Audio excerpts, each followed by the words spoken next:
My opponent started off by agreeing with me that Democrats endorse civil rights just to receive votes. I will ask you to keep this in mind because my opponent argues that Democrats are for gay rights, but he has no true claim for this, only that gay marriage was legalized in New York. To this, I will point out that Republicans were also involved in passing gay marriage in New York. And in the New York Times article, it states that gay rights advocates from Wall Street to Hollywood poured donation to Republican state senator as their lawmaker provided an important vote for same-sex marriage. Now let's compare this article with the Wall Street Journal piece titled Democrat Pressure President to Endorse Gay Marriage.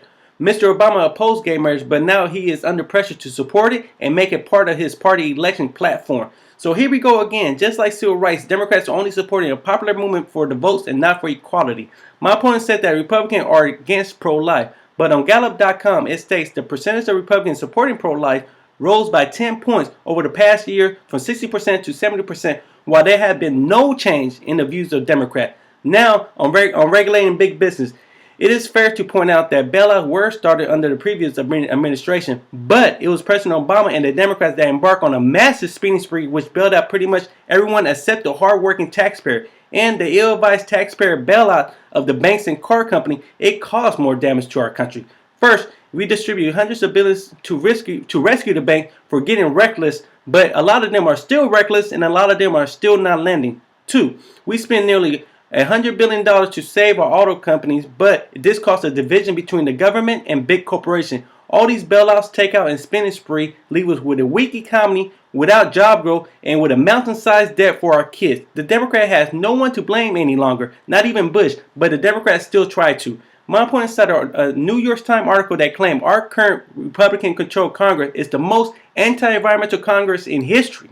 I found that article. First, it was the article under the opinion page of the New York Times. Second, that quote came from Henry Waxman, a senior Democrat on the Energy Commerce Committee, which there are more Republicans than Democrats in that committee. My opposition has attempted to use the recent media attention, No Child Left Behind, to turn one of my advantage. But let's look at the vote on this bill. It showed that the law passed Congress 384 to 45. What's the breakdown, you may ask? Republican 186 yes, 34 no. Democrat 197 yes, 10 no. There were more Democrats supporting than Republican, and after 10 years, the No Child Left Behind core principle of accountability, transparency, and equality continue to be a vital part for students in the future of this country. My opponent argues that it is not Obama's fault because of our debt. But according to a Washington Post article published January 31st, 2012, Obama is clearly responsible for the stimulus, the health care law, and if Obama follows through on his promise to extend all cuts for income under $250,000 in 2013, it would add trillions more to the deficit. My opposition argued that the primary aim for Democrats in defense spending is not security but saving. A fine and important thing, but cutting defense spending in the name of saving soldiers' life is crap. For example, our military has computer-operated plane that takes troops out of harm's way. But if we cut defense spending, we would lose the ability to advance our military technology and make us vulnerable to nuclear attack.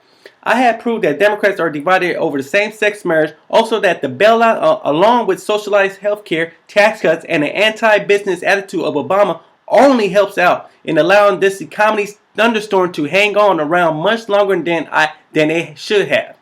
My opponent has no real warrant. His evidence is out of date, and he agreed with me with Democrat has dropped on certain issues. Republicans are pro-choice, pro-gay rights, pro on environment, and pro on defense spending. So I ask you, do you think America is better with a Democrat party that flip-flop on important issues just to get votes?